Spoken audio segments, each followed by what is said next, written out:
menerima tentang hukum karma. Sangat penting. Bahwa tidak ada perbuatan yang sia-sia.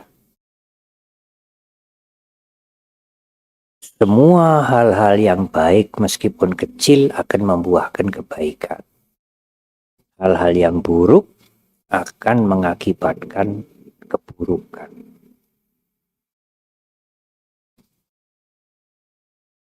Akibat itu adalah konsekuensi dari perbuatan. Tidak ada yang menghukum kita, tidak ada. Kalau kita berbaik-baik, melakukan amal kebaikan, lalu kita dihadiahi juga tidak ada. Akibat langsung dari perbuatan baik maupun buruk itu adalah hukum yang universal. Yang baik-baik memberikan kebaikan, yang buruk-buruk mengakibatkan keburukan. Jadi kalau kita menderita sengsara, wah ini kena hukuman ini, punishment. Ya menurut pandangan Dhamma, menurut Piwulang Dhamma, yang menghukum kita, yang memanis kita itu ya akibat perbuatan kita sendiri. Bukan yang lain.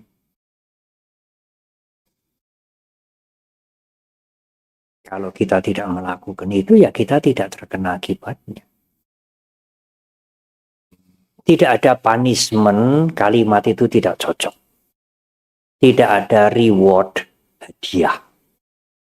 Yang ada dalam pandangan agama Buddha adalah consequences. Konsekuensi dari perilaku Anda. Perilaku Anda itu membawa konsekuensi dalam kehidupan Anda.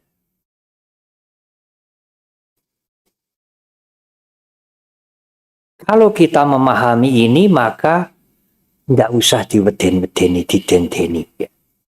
Tidak usah dipaksa, tidak usah diancam. Kita tidak mau sendiri berbuat yang buruk. Karena kita mengerti akibatnya buruk. Kita suka berbuat yang baik karena nanti manfaatnya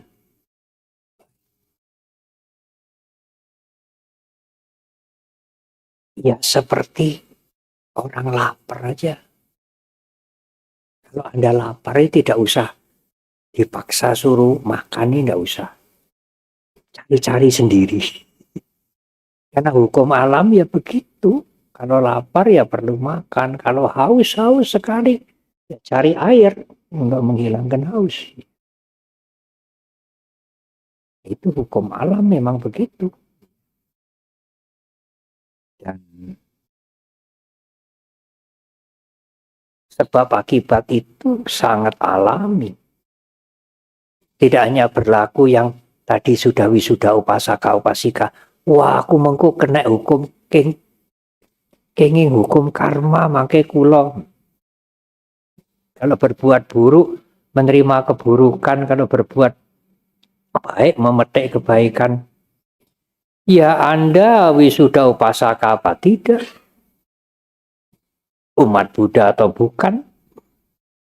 Ya bertanggung jawab atas perbuatan Anda masing-masing.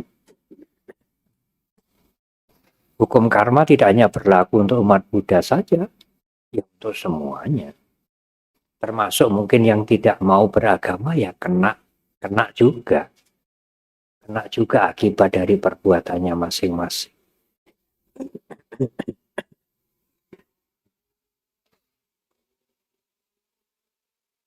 Nah,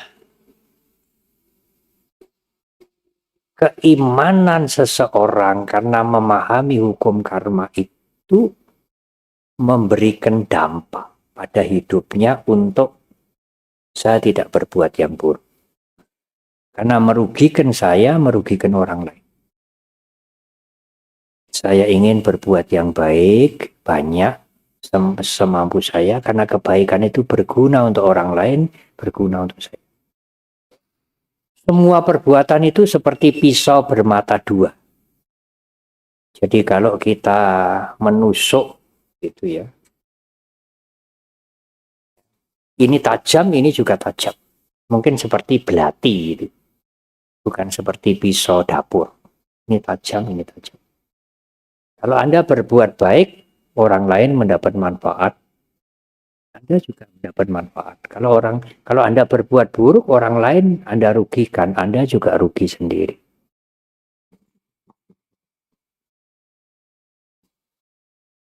Nah, sila itu adalah buah atau manfaat dari seseorang yang meyakini, yang beriman terhadap hukum karma.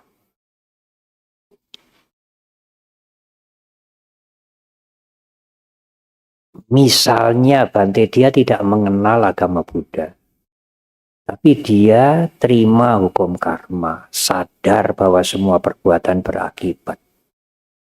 Sehingga dia menjauhi perilaku-perilaku yang buruk, yang jahat, dia melakukan yang baik.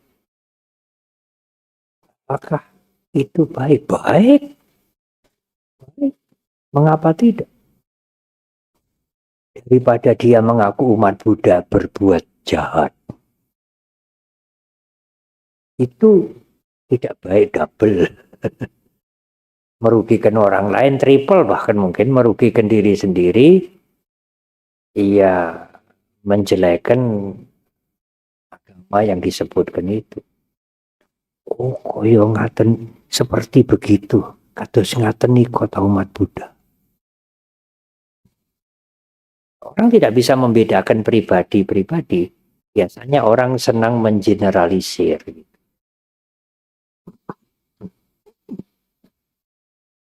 Tetapi saya ingin karena itu tidak baik mencuri. Meskipun mencuri itu kadang-kadang memberikan keuntungan materi, tidak mengganggu suami istri atau yang bukan pasangannya yang sudah disepakati. Menjaga ucapan. Sekarang mungkin selain ucapan ya jari-jari ini. Jangan menulis yang bukan-bukan, yang menimbulkan ketakutan, kengerian, meskipun itu benar. Yang tidak mabuk. Tetapi karena tidak membunuh, tidak mencuri, tidak berzina, tidak mabuk, menjaga ucapan, tidak berkata-kata yang sembarangan, itu menenteramkan hidup ini, membuat kita tidak banyak musuh, tidak was-was ya. Tetapi kalau Anda melihat orang yang berbuat buruk, ya membunuh, ya berzina, ya berbohong, jangan membenci. Ya, Anda memegang sila, memegang perilaku yang baik. Tapi kalau Anda melihat orang yang berperilaku buruk membenci, ya kebencian Anda bertambah. Perilakunya sih baik, tapi kebenciannya bertambah-tambah. Melihat yang lain yang tidak sama dengan dirinya. Kebenciannya bertambah, keakuannya juga bertambah.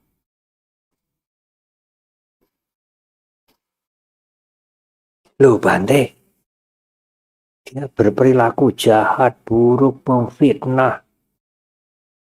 Karuan lah. Masa saya senang? Anda boleh tidak senang pada perbuatannya. Tapi mengapa membenci orangnya? Tidak ada alasan membenci orangnya. Itu bisa berubah kok jadi baik. Ada cerita atau pemuka-pemuka agama di Jawa ini kan dulu asalnya dari yang sering dikatakan perilakunya tidak baik, lalu menjadi orang mulia. Anggulimala zaman Sang Buddha itu pembunuh menjadi arahat. Ambapali itu yang sekarang mungkin sering dikatakan pelacur gitu ya, kelas tinggi, menjadi orang suci. Karena ada transformasi mental, ada perubahan yang dia perjuangkan, dia lakukan dengan sungguh-sungguh. Aku tidak mau begini lagi, aku mau yang lebih baik. Dia berhasil. Kita membenci. Dunia ini ada hukum perubahan. Semuanya bisa berubah. Orang yang baik bisa jadi jahat, nanti bisa kalau kotoran batinnya di sini belum habis, terpancing dia menjadi jahat. Kecuali kotoran batinnya sudah habis. Kalau bahasa Indonesia mungkin dikatakan arahat, itu mungkin dikatakan aulia ya. Saya pernah ngomong-ngomong dengan Suwargi Buya Syafi'i, beliau mengatakan itu insan kamil itu. Oh, kami mengatakan itu insan kamil. Tidak ada lagi kotoran batin di dalam dirinya, tidak akan terpancing dengan keadaan apapun. Tapi selama masih ada kotoran batin, ya yang baik bisa menjadi jahat. Yang jahat bisa berjuang menjadi baik. Sebelum mencapai kesucian, jahat itu kan hanya temporary toh. Sementara. Kan tidak ada orang yang jahat. Jahit banget. Tidak ada sedikit pun celah yang disebut baik. Jahat banget sampai meninggal dunia. Tidak ada. Ada waktu-waktu dia juga berbuat baik untuk suaminya, istrinya, anaknya. Saat dia mempunyai keinginan baik, ya dia menjadi orang baik. Saat timbul keinginan jahat, dia menjadi orang jahat, termasuk kita ini. Kita bisa temporary jahat.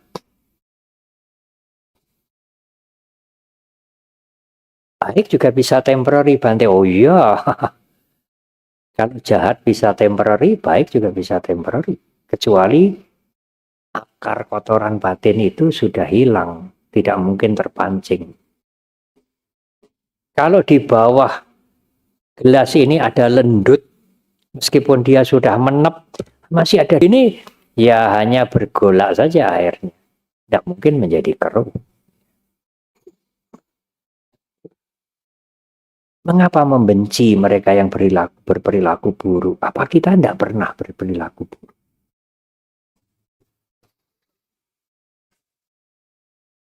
Ajaran agama, pemuka agama, umat beragama pun ya, menghancurkan, membasmi orang-orang jahat. Tetapi ajaran agama, pemuka agama, umat beragama ini mempunyai tugas moral. Begitulah atau kewajiban moral. Memperbaiki, bukan menghancurkan. Mendidik, memperbaiki yang lain-lain semampu kita untuk menjadi lebih baik, lebih baik, lebih baik. Kan begitu. Itu kan hakikat ajaran agama, hakikat pemuka agama itu kan begitu. Tidak menghancur remukkan, tetapi menolong mereka, mendidik mereka, mengangkat mereka, mengubah mereka untuk menjadi lebih baik, lebih baik, lebih baik. Anda boleh tidak senang pada perilakunya yang buruk, tapi jangan membenci orang yang kita kasih cap buruk, jahat, itu juga ingin hidup nyaman, hidup bahagia. Seperti kita, tidak senang disakiti. Ya kita empati ke, semoga bisa segera sembuh. Kan timbul karuna toh, tidak malah menghancurkan. Ada perayaan Wesak di Wihara Mahawiragra, Wihara Mahayana, yang dipimpin oleh Biksu Prajnawira. Kalau saya hadir, biasanya saya diminta memberikan khotbah. Dan Ungaran Romo Kardinal Justinus Dharma Atmaja, yang pernah jadi seknek di zaman Gus Dur, ketua PGI dan lain-lain. Antara lain Pak Kwek Kian Gi, waktu masih menjadi menteri, dan setelah tidak menjadi menteri juga diundang. Salah satu, dan beliau yang saya ingat, beliau itu cerita, Bung Karno itu ndak senang penjajah di Indonesia maupun di negara-negara lain. Masing-masing bangsa itu harus, Bung Karno tidak senang penjajahan menurut Pak Kwek ya. Tetapi Bung Karno itu punya sahabat baik orang-orang Belanda. Beliau belajar banyak dari orang-orang Belanda. Selain perilakunya menjajah itu banyak kebaikan. Beliau tidak senang penjajahannya itu, perilaku itu. Tapi beliau tidak membenci orang Belanda. Karena bisa belajar dari orang Belanda juga. Yang buruk-buruk jadi pelajaran kita toh. Jangan sampai kita mencontoh begitu. Yang baik-baik jadi contoh. Pak Kwek mengatakan Bung Karno tidak senang penjajahan, tetapi bersahabat baik dengan orang-orang Belanda. Beliau tidak membenci orang Belanda. Tapi beliau menambahi, kalau saya nggak bisa, saya nggak senang perilakunya, ya sekaligus nggak senang sama orangnya. Saya bukan Bung Karno.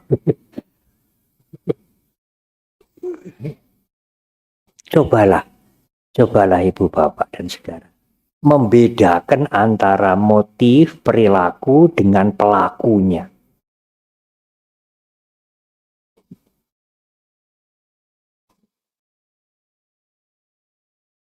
Pada waktu saya selesai khotbah bubaran, waktu itu ketua PGI-nya Pak Nathan Setiabudi, bicaranya lantang. Dia mendekati saya, Pak Teh, sama itu dengan yang diajarkan Yesus. Oh iya Pak Nathan, Kristen itu, umat Kristen itu tidak senang pada pelacuran, tetapi jangan membenci pelacur. Oh begitu. Karena perilaku yang tidak baik, yang buruk itu memang kita harus menghindari. Tapi individu-individu itu, mengapa kita harus membenci? Kalau bisa diberi pengertian, dididik menjadi lebih baik, itu amal soleh, itu perilaku baik, punya kiriya yang besar sekali. Kalau Anda mengikuti puja bakti, membaca parita, di wihara atau di rumah kan ada Karania Metasutta. Jangan karena marah dan membenci,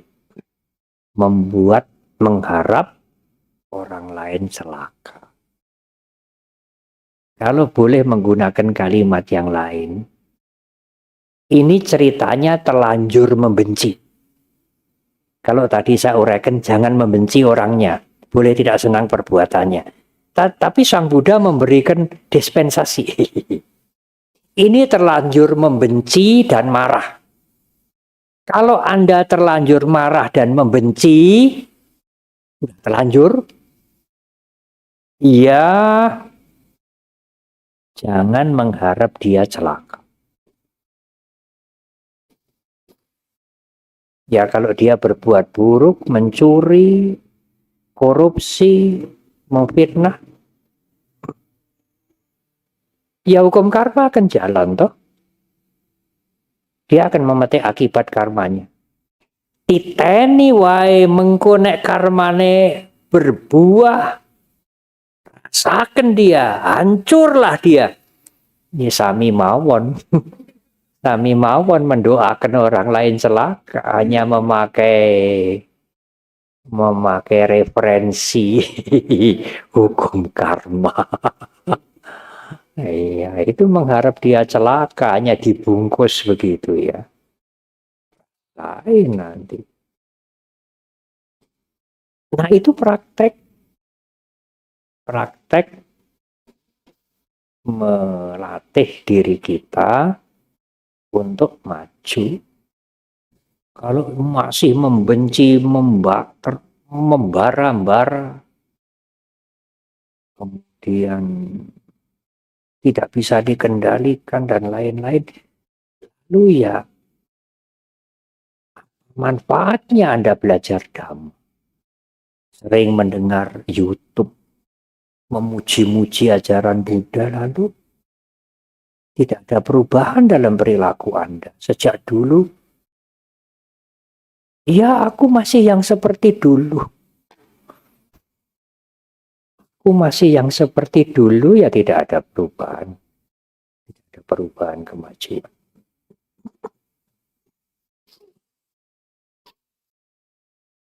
Nah, Guru Agung kita, Buddha Gautama memberikan apa ya, tips atau kunci untuk bisa berhasil tidak berbuat buruk, tidak berbuat jahat itu yang pertama punya rasa malu. Kalau orang sudah tidak punya rasa malu, apa saja dilakukan. Mengganggu, mengambil suami istri orang lain is ben. Aku raisin kok.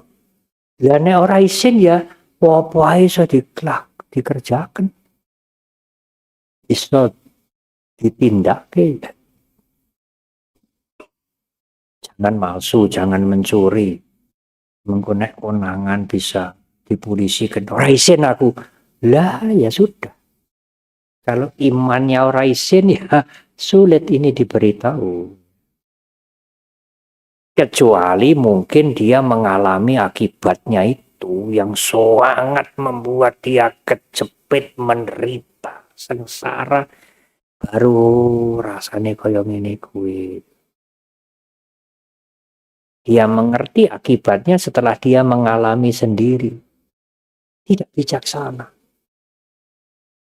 Kalau Anda mempunyai malu berbuat buruk sekarang dan menyadari akibat dari keburukan itu, dengan belajar dari lingkungan ini, dari orang-orang yang lain, dari orang-orang yang berperilaku buruk dan mengalami akibatnya, kita bisa belajar. Dari orang-orang yang berperilaku baik, memberikan manfaat, kita bisa mendapatkan contoh teladan. Lalu melakukan hal-hal yang buruk dan juga menyadari akibatnya itu menyengsarakan, menambah penderitaan. Berbuat yang buruk itu menambah penderitaan, bukan mengurangi penderitaan. Maka kita akan mempunyai pagar, punya rem untuk tidak melakukan yang buruk-buruk. Kita bisa memegang sila. Sila itu perilaku yang baik. Ada yang menerjemahkan sila itu moralitas. Tetapi di dunia filsafat moralitas itu sikap mental. Meta, karuna, cinta kasih, ingin menolong, empati, simpati itu moralitas. Tapi kalau tingkah laku yang baik, tidak membunuh, tidak menyakiti, tidak berbicara yang merugikan, itu disebut perilaku baik. Etik, ya, dalam dunia filsafat itu disebut etik, bukan moral. Moral itu dasarnya. Kalau seseorang punya moral yang baik, maka dia punya etik yang baik, perilaku yang baik. Tetapi tidak hanya tidak berbuat buruk, tidak hanya mengendalikan diri saja. Lakukanlah hal-hal yang baik untuk semuanya. Apapun agamanya, apapun keturunannya, siapapun dia, apapun partainya, ora usah ditakoni dulu. Kamu koalisi mana?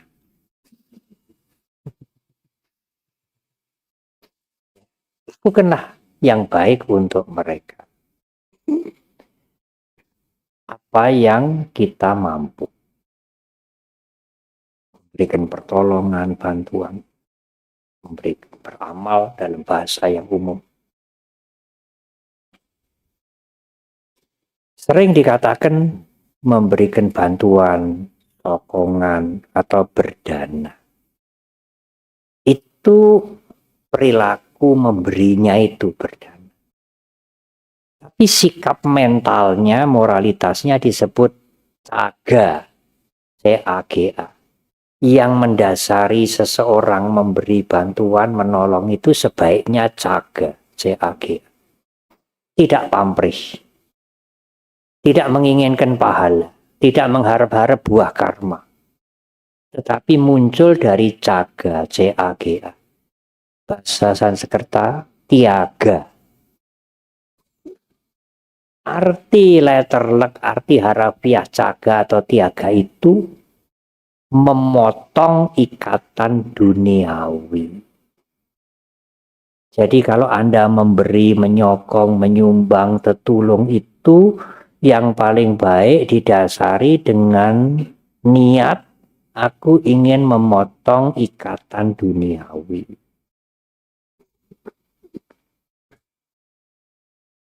Tidak ingin pujian, nama baik, pahala. Kalau yang belum jodoh, semoga cepat ketemu jodohnya anakku itu. Ya. Biasanya yang berpikir gitu justru orang tua, toh, bukan anaknya sendiri. Ya. Dagangan jadi maju, disenangi atasan, lalu promosi kedudukan.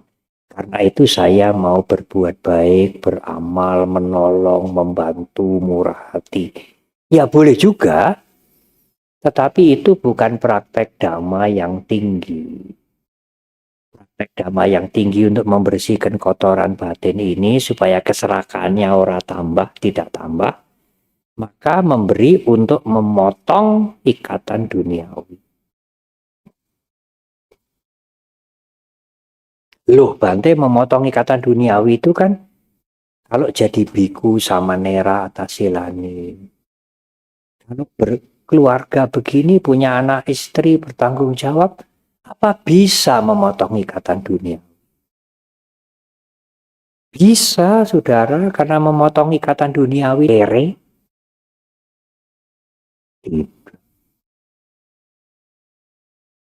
Tetapi mengapa kita harus tertulung pada yang lain?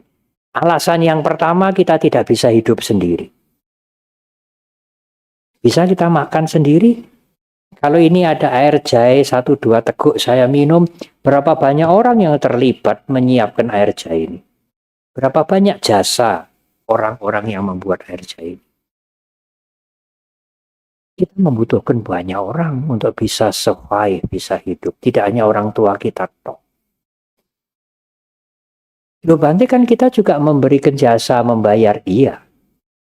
Tetapi mereka-mereka itu juga membutuhkan kita juga. Mereka-mereka itu juga membutuhkan yang lain. Kita membutuhkan mereka juga. Jadi menolong atau memberi itu bukan pilihan. Pilihan itu kan mau ya boleh, enggak mau ya enggak apa-apa, gitu ya. Anda mau menolong ya boleh, enggak menolong ya enggak apa-apa. Sebetulnya bukan pilihan. Menolong atau membantu itu keniscayaan. Bahasa Indonesia yang lain keharusan. Loh, Bante kita ini harus menolong, membantu yang lain. Iya, karena kita tidak bisa hidup sendiri. Berapa banyak orang yang sudah berjasa pada saya sampai usia sekarang ini. Banyak sekali. Saya juga harus memberikan jasa membantu mereka. Itu alasan yang pertama. Oleh karena itu menjadi alasan yang kedua, kita berusaha untuk memotong ikatan dengan duniawi supaya kita bisa menolong mereka yang juga mereka itu banyak menolong kita. Loh, mengapa Bante kita harus memotong ikatan duniawi itu? Itu kan sukarela toh. Aku mau memotong ikatan duniawi ya boleh, mau terikat duniawi ya siapa yang melarang? Bukan pilihan. Itu sebetulnya keharusan juga. Mengapa? Karena segala sesuatu ini yang kumelip di alam dunia ini tidak ada yang kekal. Enggak kecewa nanti. Apa enggak sengsara? Kalau yang dilengketi itu berubah. Apa saja tuh? Ayah, ibu, suami, istri, rumah, kesehatan, kedudukan, semuanya tidak kekal. Apa toh yang kekal yang bisa kita pegang seterusnya? Coba tunjukkan, tidak ada. Nah, kalau kita tidak belajar memotong, nanti tidak kecewa. Kalau terjadi perubahan terhadap ayah, ibu, suami, istri, kakak, adik, rumah, kesehatan, pangkat, dan lain-lain. Kalau itu semua berubah, apa kita tidak kecewa?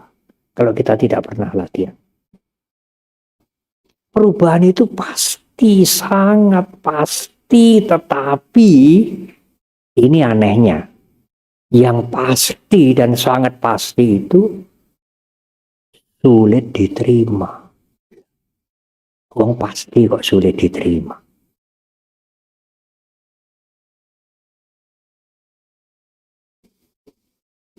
Siapa yang bisa memungkiri perubahan? Siapa yang bisa stop perubahan? Agama Buddha enggak bisa, agama Buddha juga enggak bisa stop perubahan. Perubahan itu jalan terus. Tapi saya angel itu Bante menerima perubahan. Iya, kalau yang berubah itu yang menyenangkan. Mengapa angelnya ya? Karena melekat itu. Senang banget. Sayang banget. Lengket banget. Lah, kalau terjadi perubahan mendadak, sangat menderita. Harus belajar melepas. Kalau Anda berbuat baik, menolong, membantu, sebetulnya mengharap pahala, mengharap buah karma yang baik. Semoga diberi kemudahan, kelancaran, ekonomi jalan baik, hidup tidak kekurangan. Buat apa? Loh, Bante apa tidak boleh mengharap begitu? Oh, sudah pasti kok. Hukum karma itu pasti, nggak usah diharap-harap. Kalau Anda mengharap-harap baru hukum karma itu ingat ya. Karena dilengke, enggak begitu. Sekarang gelap, lampu harus dinyalakan. Siapa yang malam ini mengharap besok matahari terbit lagi? Enggak ada. Pakai sembayang, bakar dupa, ngadep ngetan. Supaya besok matahari jangan lupa terbit lagi, kita butuh. Enggak ada. Mengapa? Karena sudah pasti. Ada orang yang mengharap matahari bisa terbit. Ketutupan mego, mendung ya sebentar. Sampai setengah hari nanti mataharinya ya bersinar lagi. Karena sudah pasti besok terbit dari sebelah timur. Tidak mungkin dari barat. Tidak mungkin tidak terbit. Matahari besok tidak terbit, habislah dunia ini. Tidak ada yang mengharap karena pasti seperti itulah pastinya hukum karma. Berbuatlah yang baik, menanam yang baik, buahnya tidak usah diharap. Pasti. Kalau Anda mengharap, Anda membuat ikatan, menambah keserakahan dalam pikiran Anda sendiri. Ada yang bilang begini, loh Bante, orang yang tidak lengket, yang tidak terikat, itu wong edan, orang gila. Hanya orang gila yang tidak lengket, tidak terikat. Luah wong edan kok, ora waras. Apa betul sudah? Ketidakterikatan itu bukan persoalan yang kaya, yang hidupnya kekurangan, yang sudah tua, tuyuk-tuyuk yang masih muda. Melekat nggak melekat, bisa melepas atau tidak bisa melepas itu urusan mental, bukan urusan strata sosial, bukan urusan usia. Siapa bilang wong edan itu tidak terikat? Kan dia tidak punya rumah gelandangan tidur di mana-mana. Dia tidak punya mental keterikatan. Letak itu loh, kloso amoh. Coba curi. Kloso amohnya itu dibakar. Nanti dia marah besar. Anda bisa dikejar sampai tertangkap. Dipukuli mungkin Anda. Itu menandakan wong edan pun masih punya attachment, melekat meskipun pada tikarnya yang udah rusak. Jadi bukan persoalan edan atau waras. Nanti kalau orang miskin itu ya tidak akan terikat duniawi. Siapa bilang? Kalau orang kaya materinya banyak itu terikat sekali dengan materinya itu. Belum tentu. Itu tergantung dari mentalnya. Punya pengertian untuk melepas tidak? Latihan tidak? Kalau tidak punya latihan ya seperti wong edan itu. Wah, dia bisa marah besar itu kalau kloso amohnya dicuri, dibakar itu. Anda bisa jadi sasaran, bisa dicuri sampai ketemu. Meskipun hanya tikar yang rusak. Keterikatan itu harus dilatih untuk dilepaskan. Ya bukan kita sekarang menjadi kere, lalu materi kita buang semua, aku mau melepas semua. Ya tidak, itu burung puyuh, manuk gemak kecil. Terbang juga tidak tinggi. Kalau burung-burung yang lain sarangnya di atas pohon, manuk gemak ini sarangnya di gerumbul-gerumbul di bawah. Kecil. Tapi kalau dia salah nelusup, kena rumput tertentu yang rada kaku, dia tidak bisa keluar, mati di situ. Terikat oleh rumput itu. Tetapi seekor gajah yang besar, meskipun dirantai besar, dipatok dengan kekuatan yang luar biasa, dia bisa jebol itu rantainya. Tidak terikat dengan rantai yang besar. Dari perumpamaan ini kita bisa melihat barang yang kecil-kecil pun bisa membuat ikatan kita. Dibela nih habis-habisan. Meskipun sudah berubah dan tidak mau menerima perubahan. Tapi meskipun barang kita yang besar sekalipun hancur, ya wis, harap dia pakai meneh. Nggak bisa ditolong, nggak bisa diperbaiki. Dia bisa melepas. Sekalipun itu ikatan besar. Apakah mereka yang dikatakan, dia materinya banyak, hidupnya sejahtera, uangnya banyak, sulit dia melepas ikatan? Belum tentu. Kalau dia punya latihan.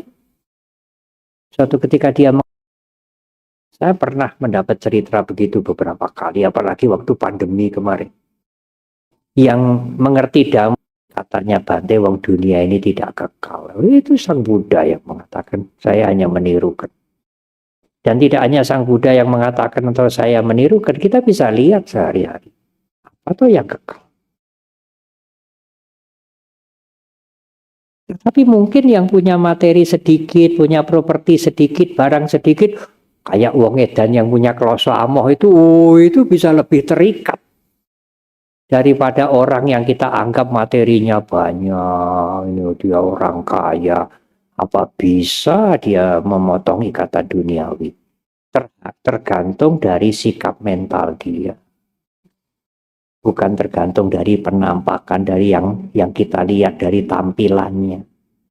Sikap mental itu dibentuk diri bahwa tidak ada yang kekal dalam kehidupan ini. Siap setiap saat harus potong. Dan itu adalah termasuk kebijaksanaan Panya yang sering-sering diuraikan, diingatkan oleh guru agung kita. Ya, berbuat kebaikan, beramal, berprestasi, gunakan hidup ini. Jangan sampai hidup ini sia-sia, semaksimal mungkin memberikan kemaslahatan, kemanfaatan kepada banyak orang. Tetapi ingat, hasil yang kamu lakukan itu berubah. Fasilitas ini dengan sungguh-sungguh, dengan hasil yang tidak bertentangan dengan agama, tidak bertentangan dengan hukum negara, tidak money laundering, halal pokoknya. Apakah kena perubahan juga, Bante? Ya, kena juga. Tidak hanya hasil kejahatan aja yang berubah. Hasil melakukan kebaikan juga berubah juga. Ada seseorang di sana, semuanya. Sekolah, rumah sakit, ya semuanya bencana alam. Suatu ketika dia kena sakit kanker. Drop dia. Dan dia mengeluh, aku ini sudah berbuat baik, beramal banyak, kenapa kok sampai kena sakit begini? Baik tidak bisa kena sakit. Tidak bisa mati. Kalau masih muda kan ingin hidup terus ya. Kalau sudah tua ingin sehat terus. Kalau sudah tua sekali ingin tua terus. Artinya tidak mau mati. Ingin tua terus, ya tidak mungkin. Nah, umat yang saya ceritakan yang generous, suka berbuat baik, beramal, berdana ini, rajin ke wihara, apalagi kalau Bante-Bante datang menjemput di airport, mengantar semuanya. Tapi saya lihat-lihat tidak begitu senang mendengar dhamma. Begitu ada ceramah dhamma, ada khotbah dhamma, dia pergi. Mungkin dia merasa kalau sudah beramal, menolong, membantu itu sudah berbuat baik yang tinggi sekali. Ya itu memang kebaikan ya, tetapi kalau mentalnya tidak dilatih untuk melepas ya nanti kebaikannya itu menjadi ikatan yang baru. Dia diikat oleh kebaikannya sendiri. Timbullah protes. Kalau begini buat apa berbuat baik saya? Mau berbuat jahat sekarang. Tidak pernah mendengar, tidak pernah berlatih. Tetapi dia memberi. Iya, memberinya itu dengan referensi mental, dengan moralitas yang mungkin berumur panjang. Ya, kalau Anda belajar dhamma itu tidak cukup. Harus memberi itu untuk latihan memotong ikatan dunia. Supaya Anda siap kalau perubahan terjadi. Itulah uraian saya malam hari ini. Guru Agung kita menyebutkan semuanya itu sebagai kekayaan batin. Arya dana. Arya itu mulia. Dana itu DHANA. Dana DHANA itu kekayaan. Mungkin bahasa Jawa dono itu dari DHANA. Kalau DANA itu memberi. Barangnya lalu itu ya. Perilakunya ini disebut dana berdana. Tapi kalau DHANA dana ini kekayaan. Arya dana punya kekayaan mulia.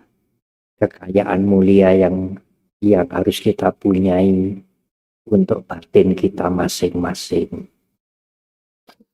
Saya tidak menyebutkan urutan, tetapi itulah ketujuh kekayaan Arya. Belajar. Dalam bahasa Pali disebut bahu suta. Bahu itu banyak, suta itu mendengar. Atau bahu saja, banyak tahu, banyak belajar. Mungkin di zaman dahulu belum ada tulisan, belum ada medsos ya. Pelajaran itu diberikan oral, lisan, karena itu disebut bahu suta. Belajar, ada punya iman yang terdiri dari 3 unsur. Bukan iman yang sekadar mengerti dan menerima. Iman itu harus ada manfaatnya, harus ada dampaknya dalam kehidupan kita. Sila, tidak berperilaku buruk. Iri, malu, melakukan keburukan. Otapa, menyadari akibat buruk itu menambah penderitaan. Dan yang terakhir, panya, mempunyai sikap mental tidak melekat. Karena semuanya tidak kekal. Inilah 7 Arya Dhana. 7 kekayaan mulia. Mungkin Anda tidak kaya materi. Tapi kalau Anda mempunyai kekayaan Arya, tiba waktunya perubahan terjadi, siap. Kami mempunyai mental yang mungkin lebih. Meskipun materi kami tidak lebih dari yang lain. Terima kasih.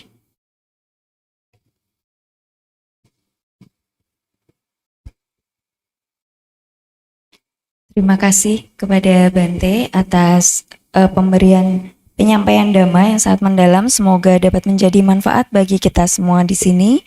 Dan mohon izin Bante karena mungkin waktunya masih ada sekitar 35 menit. Saja. Oh, 15 menit, baik. 1 jam setengah. Baik. Oke, jadi kalau sampai 2 jam, aduh. Baik Bante. Baik, karena Anda harus belajar melepas juga. Saudara semuanya, perkenalkan nama saya Hera Tania. Hera Tania, Hera. Ya. Hera Tania, Ibu. Bante, alhamdulillah saya bersyukur sebelumnya cuma bisa ngelihat Bante dari YouTube aja. Alhamdulillah sekarang bisa berjumpa langsung dan ada 2 pertanyaan yang ingin saya tanyakan. Yang pertama mengenai individu-individu yang mengalami perjalanan belajar mengerti dulu, kemudian menjalani kehidupan. Sedangkan kalau saya pribadi itu kan menerima dulu, kemudian dalam perjalanan baru mengerti gitu kan. Nah, sama baiknya. Iya, ya Bante. Di dalam perjalanan itu saya harus bagaimana ya Bante? Harus kecemplung ke sini dulu untuk dapat pada akhirnya mengerti, oh ini maksudnya yang diajarkan tuh seperti ini. Nah, yang saya tanyakan orang-orang atau individu-individu yang mengalami perjalanan seperti itu tuh sebetulnya kenapa? Apakah itu terpilih atau karena karma buruk atau karena apa gitu kan? Iya.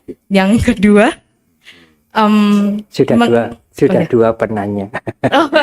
Monggo silakan Ibu. Yang kedua mengenai tadi Bante, mengenai yang kebencian itu tadi. Iya. Itu ketika terhadap orang lain kan kita tidak boleh membenci pribadinya, individunya. Iya. Nah, bagaimana ketika itu tuh kita sadari bahwa ya itu kita diri sendiri gitu Bante. Diri sendiri Iya. Artinya?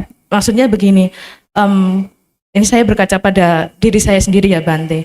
Ketika belajar meditasi itu saya jadi menemukan gitu bahwa ternyata di dalam diri saya ini tuh masih banyak kekurangan, masih banyak ini. Iya. Terus kemudian terkadang ada perasaan kayak kok bisa ya saya punya sifat seperti ini, seperti itu, dan terkadang timbul kebencian gitu Bante terhadap diri sendiri. Nah, itu bagaimana Bante? Pertanyaan yang bagus sekali. Gitu Bante, terima kasih banyak.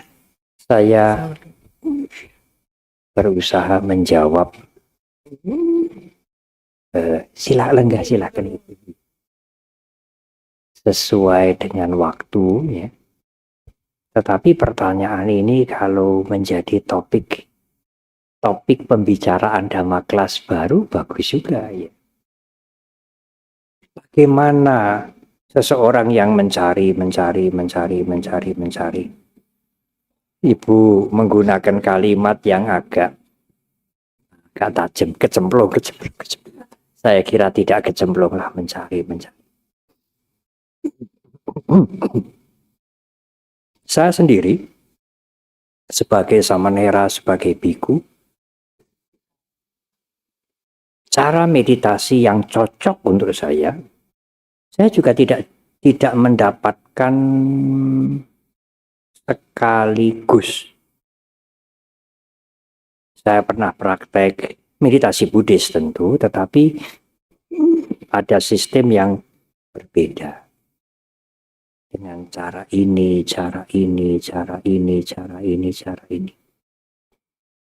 Oh ya. Akhirnya saya menemukan cara yang cocok untuk saya. Oh, ini cocok untuk saya. Dan itu menjadi latihan saya sampai sekarang. Meskipun dari tahun ke tahun itu ada perubahan. Tidak sama persis. Sering saya menyampaikan juga seperti seseorang yang datang dari luar Jogja ingin membeli batik di Malioboro. Dia tidak langsung masuk toko lalu beli, ya tidak. Dia window shopping dulu. Masuk ke sini lihat, masuk sini lihat. Ini bagus, ini lebih mahal, ini lebih murah, ini lebih baik. Mungkin malam pertama dia tidak membeli, tapi dia di Jogja masih 1-2 malam. Malam kedua dia lihat lagi di Jalan Solo misalnya ya. Tidak membeli juga. Malam ketiga, malam sudah pulang kereta api. Nggak jadi beli sama sekali. Jadi hanya window shopping terus. Ya ini tidak bermanfaat. Tetapi untuk mencari tahu, untuk mengerti, ya itu alami. Manusia mempunyai keinginan untuk mencari tahu, membandingkan bahkan ya. Nah, di dalam penjelasan psikologi Buddhis ada 6 watak manusia, tapi saya tidak uraikan di sini karena cukup panjang. Kalau orang cenderung kepada cerdas, dia cari tahu dulu. Timbang-timbang dulu. Saking cerdasnya itu sampai orang cerdas itu akan jatuh kepada keraguan-raguan. Sampai nanti jadi pimpinan, ikut pemilu, ragu. Akhirnya orang itu apa-apa. Saking pandainya. Di carita kalau tidak salah, Witaka Carita, maaf, Witaka Carita. Tetapi ada orang tidak bisa semuanya Witaka Carita. Ada baiknya, ada kelemahannya. Tetapi ada sifat lain yang disebut Saddha Carita, gampang percaya. Pokoknya saya ke Wihara Mendut minta petunjuk Bante Panya. Bante, saya dikasih objek meditasi apa? Aku harap terima. Ora usah mikir, ini mesti apik. Itu orang yang mudah percaya, Saddha Carita. Ada baiknya, ada kelemahannya juga. Yang Witaka Carita disuruh begitu nggak bisa. Meskipun Bante Panya, Bante Utamo yang kasih petunjuk, aku mikir dulu cocok tidak untuk aku. Jadi wajar itu ya. Melihat-lihat, mencoba-coba, kecemplung-kecemplung bukan sesuatu yang buruk. Kita belajar. Di Kalama Sutta kan Sang Buddha mengatakan, dengar dulu, timbang-timbang, jangan tergesa-gesa, jangan ojo kesusu. Sekarang kan lagi trennya ojo kesusu ya. Tetapi akhirnya kita harus mengambil satu. yang harus kita jadikan pedoman untuk benefit kita. Ya kalau kita window shopping terus ya, pulang dari piknik Jogja, ngendi bathike prasido tuku. Mung deleng-deleng wae, cuci mata. Ya tidak dapat manfaat. Saya banyak mengalami, menjumpai saudara-saudara kami, umat Buddha juga, yang lain juga seperti itu. Dan mungkin ada yang direkam di YouTube juga, kesaksian, saya tidak usah sebutkan namanya. Dia ditanya oleh penanya.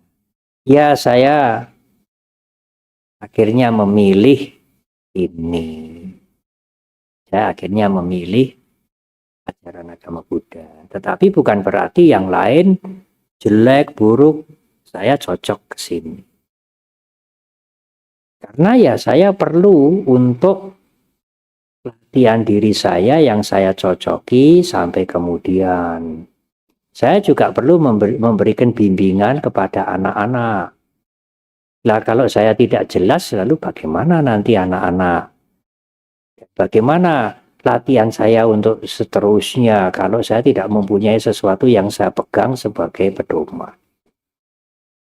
Ya, perkara anak-anak nanti menginjak dewasa mau memilih yang lain itu silakan.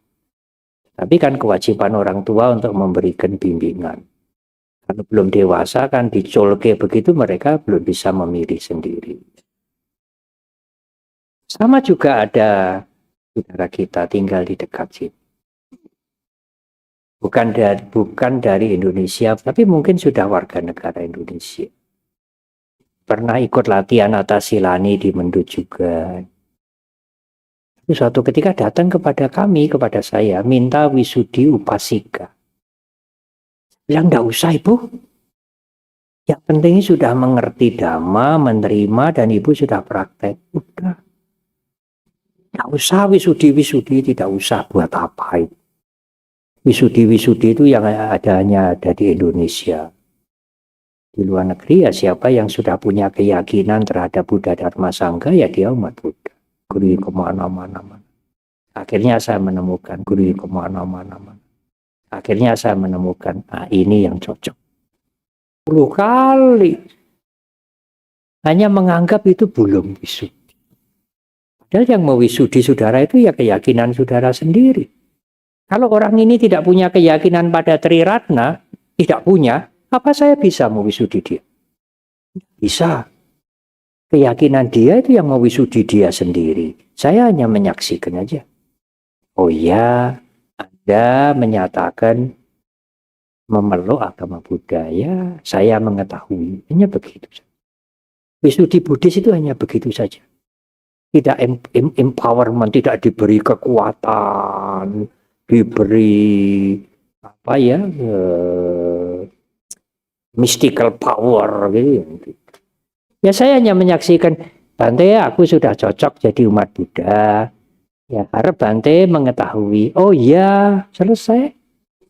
Saya minta nama Bante, ya saya kasih nama. Udah, selesai. Hanya begitu. Hanya lalu harus pakai baju putih dan ada di Dharmasala ini. Jadi kelihatannya rada serem. Sebetulnya itu hanya pernyataan saja. Bante, saya sudah setuju ajaran Buddha. Mulai hari ini saya menjadi umat Buddha. Harap Bante mengetahui. Iya, saya sudah mengetahui. Di Solo saya memberikan nama upasaka ya, seseorang. Lalu dia, Bante nama saya bisa diganti. Oh ya bisa, kenapa? Persis sama ayah saya almarhum. Oh, tidak mengerti saya. Saya juga tidak mengerti nama ayahnya almarhum. Tapi saya memberikan nama pada dia sama dengan nama ayahnya. Ya. Nah, sekarang bagaimana kebencian pada diri sendiri? Wah, aku kok masih suka ngamuk ya. Sering perempeng, berbet.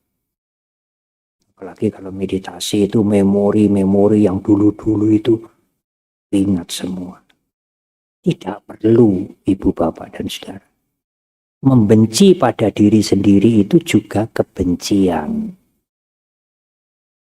Lalu bagaimana Bante? Di dalam meditasi Buddhis, kalau kita menyadari kotoran batin kita, memori-memori yang lalu, perilaku yang sejahat, sejelek apapun lah. Misalnya kayak Anggulimala yang membunuh manusia banyak. Disadari saja. Oh, ingatan muncul. Udah. Jangan diladeni.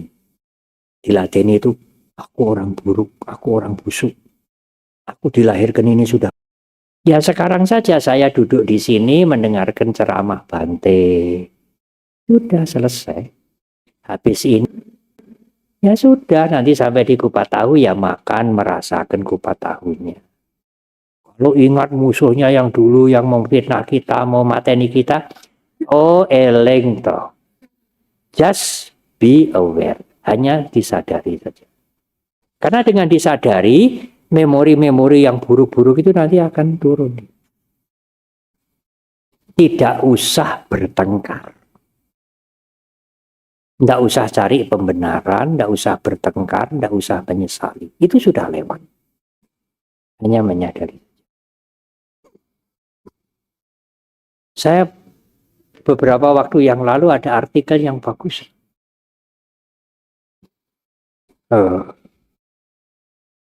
Saya ini panik. Panik itu ya sama dengan stres. Sudah kehabisan jalan.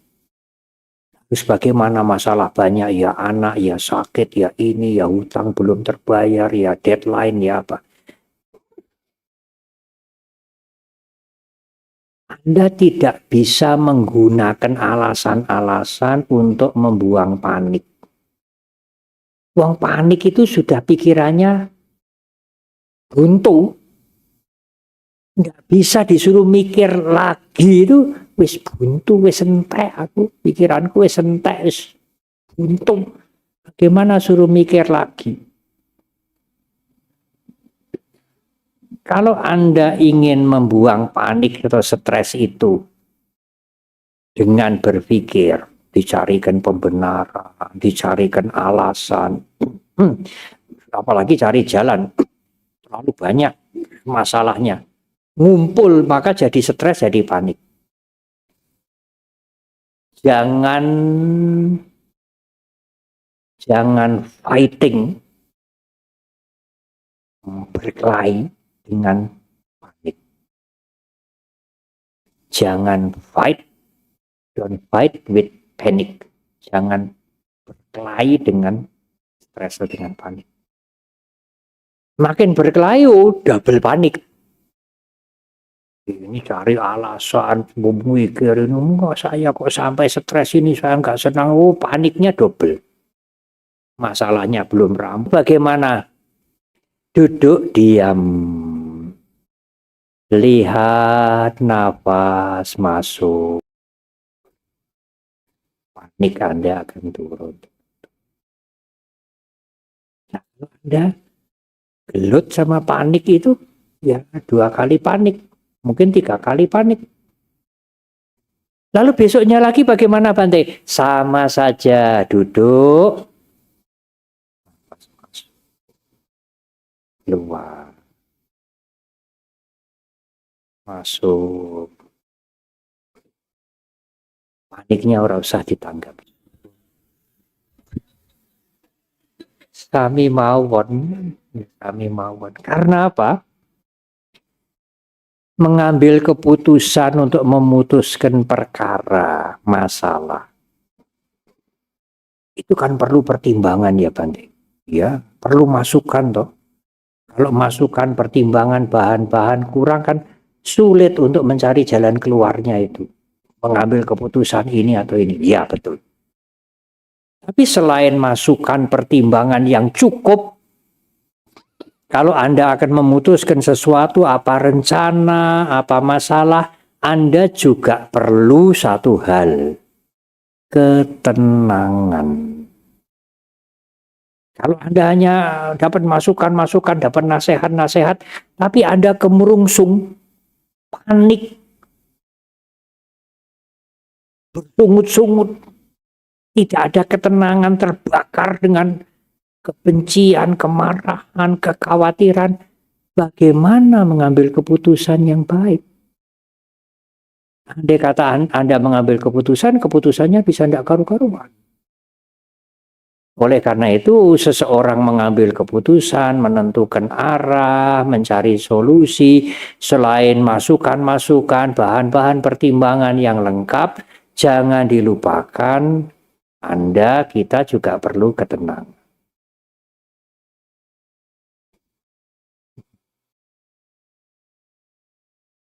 Ini mungkin direkam tidak baik. Tetapi saya pernah mendengar begitu dari Pak Jaya Suprana. Pernah cerita sama saya, Bante. Yaitu kalau ada masalah, ada sesuatu yang harus diputuskan.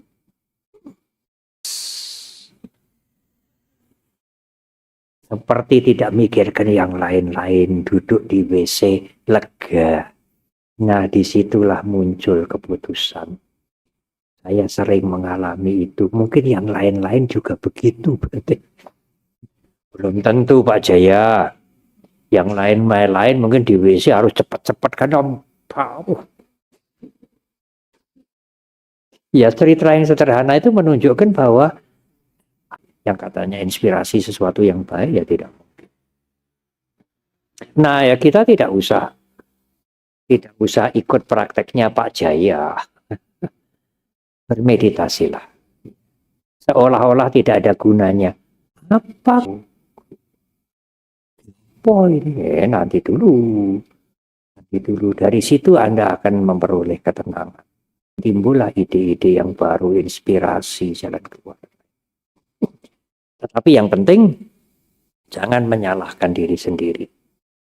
Kita tidak dilahirkan menjadi insan, dilahirkan ceprot itu lalu menjadi insan kamil, menjadi arahat. Ya, semua orang pernah melalui. Bagaimana nanti menjelang kematian, saya akan meninggal dengan sakit apa, umur berapa, ada yang merawat tidak, dan lain-lain. Yang akan datang belum terjadi. Yang memori sudah lewat. Ya berusahalah hidup sekarang dengan baik. Utamanya kalau ada kesempatan memperhatikan nafas. Saya akan menutup dengan cerita. Satu pertanyaan karena Ibu sudah tanya dua macam. Ya, silakan. Saya akan jawab sekalian dengan cerita.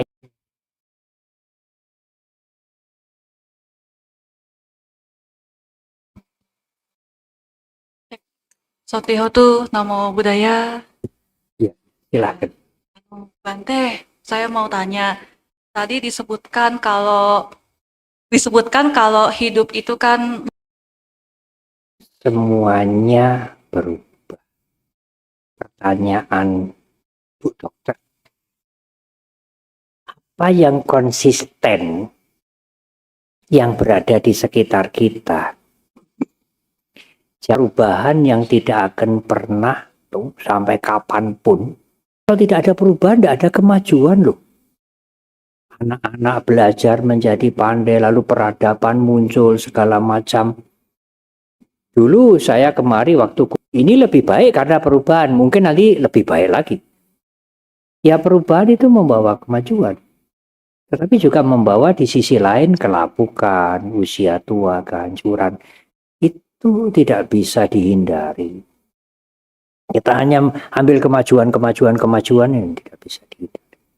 Tidak mau yang decay, yang kelapukan. Itu wisdom. Kearifan, kebijaksanaan. Kebijaksanaan Buddhis itu bukan jalan kompromi, tapi menyadari segala sesuatu sebagaimana ada. Beberapa tahun yang lalu, kalau tidak salah, waktu perayaan Asada, masih di Candi Mendut, belum ke Borobudur. 2006.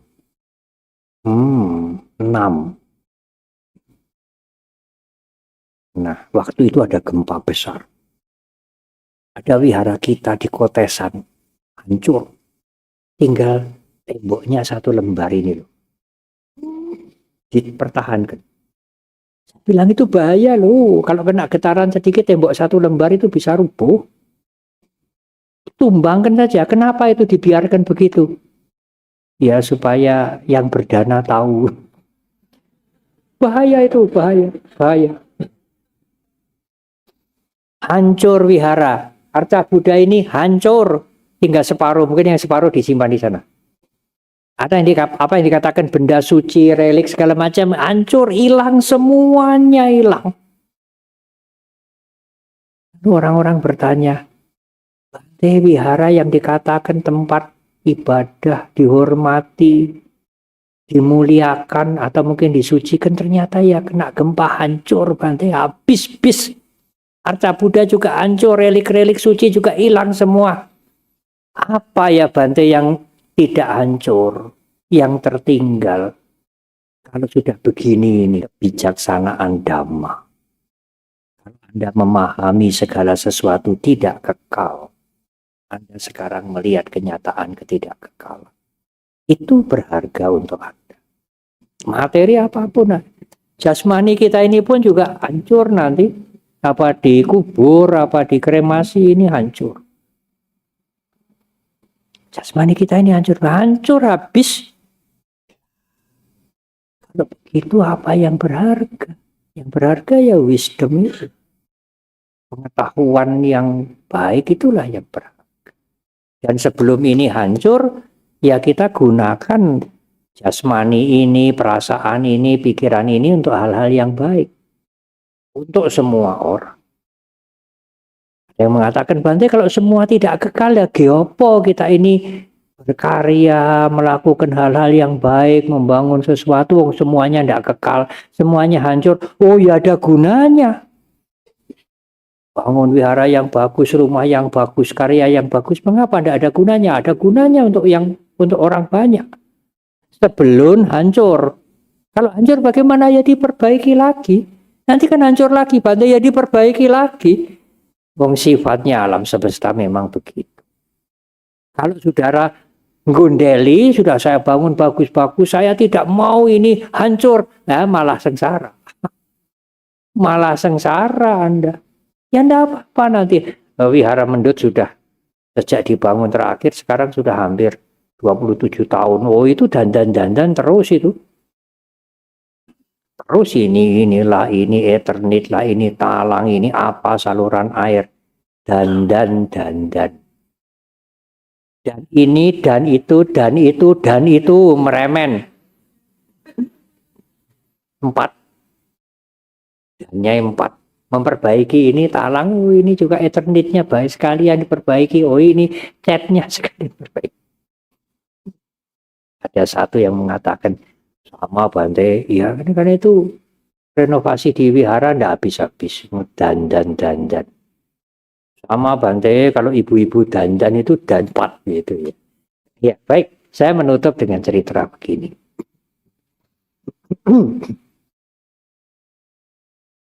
Untuk ya menunjuk. Dan itu salah satu objek meditasi yang penting, yang baik. Kita sibuk, kita santai, tidur, nafas ini jalan. Jadi kalau kita menggunakan nafas, meminjam nafas, tidak mengatur, untuk menghadirkan awareness, mindfulness, kesadaran, keawasan, maka itu objek yang terbaik. Karena kita tidak pusing, nggak ngatur objek kita, ada dengan sendirinya. Dan nafas kita sendiri, bagian dari hidup kita sendiri. Waktu lahir, awal lahir, kita menghisap nafas. Kemudian bayinya menangis. Waktu meninggal, nafas terakhir. Ada satu cerita begini. Saya dapat cerita ini dari Solo. Yang bercerita sudah almarhum. Ada seseorang karyawan, entah swasta, entah pegawai negeri. kesulitan. Datang kepada orang tua. Ya, nanti datang hari ini. Pakai putih. Lalu diajak kungkum di tempuran sungai. Kamu hanya boleh minta satu. Tidak boleh banyak-banyak. Banyak-banyak tidak akan dikabulkan. Ingat-ingat. Di hari H itu dia diajak oleh tokoh spiritualnya ini ke tempuran sungai. Dia berlutut. Lalu ini masuk ke sungai itu, ke air itu. Bes. Kepalanya dipegang. Satu. Permohonan satu yang kuat. Jangan banyak-banyak. Sudah dilepas. Lalu dia pulang. Aduh, tapi kelupaan. Loh, lupaan apa? Satu hal yang masih penting. Hanya boleh satu, harus datang lagi nanti bulan depan. Bulan gelap atau bulan terangnya dia datang. Jangan lupa loh ya. Tuntas. Masuk. Ya, kepalanya ini selep airnya. Sampun lepaskan ini. Sampun rampung. Pun tuntas. Aduh mbak, tasih kirang setunggal. Lah kalau kamu punya permintaan oke banget. Terakhir lo ya ini. Bulan depan datang lagi. Tanggal sekian. Ya. Datang dia bulan depan. Bawa ke tempuran air. Nah, mulai sekarang. Jolali. Terakhir ini. Masuk dia ada. Megangnya agak lama. Dia hanya mau naik. Pegang begini. Sudah sampai luar. Wes. Sampun mbak. Nyuwun apa wau? Napas.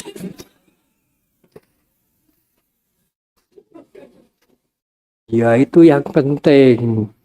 Ora napas sih mati. Pegang sampai lama begitu.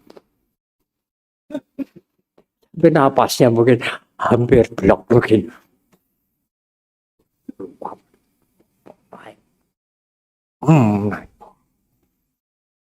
Sudah mbak. Minta apa tadi? Napas. Karena napasnya hampir hilang. Iya, kita bisa menggunakan napas kita untuk meditasi. Buddha Gautama, ya terserah Anda mau yang biasa memperhatikan perut ya silahkan. Yang biasa memperhatikan hidung ya silahkan. Sebagai awalan, memperhatikan jasmani itu awal melatih kesadaran. Meskipun tidak berhenti di situ, karena jasmani ini termasuk nafas kita itu netral. Bukan baik, bukan buruk. Di perasaan. Perasaan senang, tidak senang, suka, tidak suka, kita perhatikan. Karena perasaan itulah provokator utama. Kalau perasaan senang muncul, dia membujuk pikiran untuk ayo lagi. Cari lagi. Kalau perasaan tidak senang muncul, tidak ada sati, tidak ada kesadaran karena tidak melatih meditasi.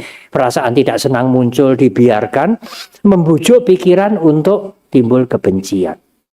Singkirkan, buang, jauhi, lenyapkan. Kesenangan menjadi benih keserakahan. Ketidaksenangan menjadi benih kebencian. Tetapi apakah harus Bante? Tidak harus. Cari kenapa kok timbul senang ya, hanya disadari saja.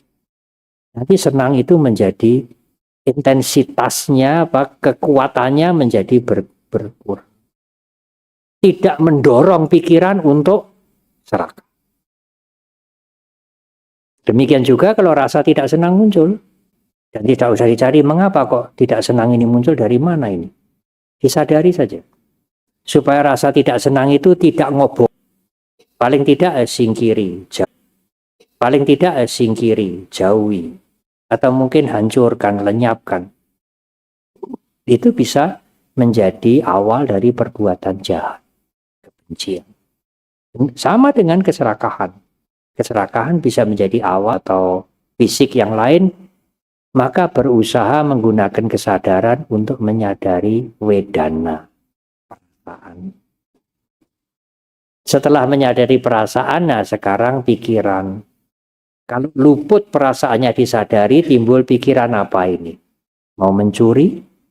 Mau maki-maki? Mau membalas WA-nya yang lain dengan yang lebih sadis ya? Nah, keinginan itu kalau muncul diketahui. Sebelum dilaksanakan diketahui sehingga dia berhenti pada pikir. Tidak sampai dilaksanakan. Berhenti sampai dipikir. Yang nerobos terus, rasa senang tidak senang ya berkembang biak kemana-mana. Sampai tidak karu-karuan, sampai nanti kita pikiran toh dari semua perbuatan yang buruk, yang baik itu kan semua dari pikiran. Nah, kok bisa sampai berpikir begitu? Ya perasaan ini yang mengkutik-kutik.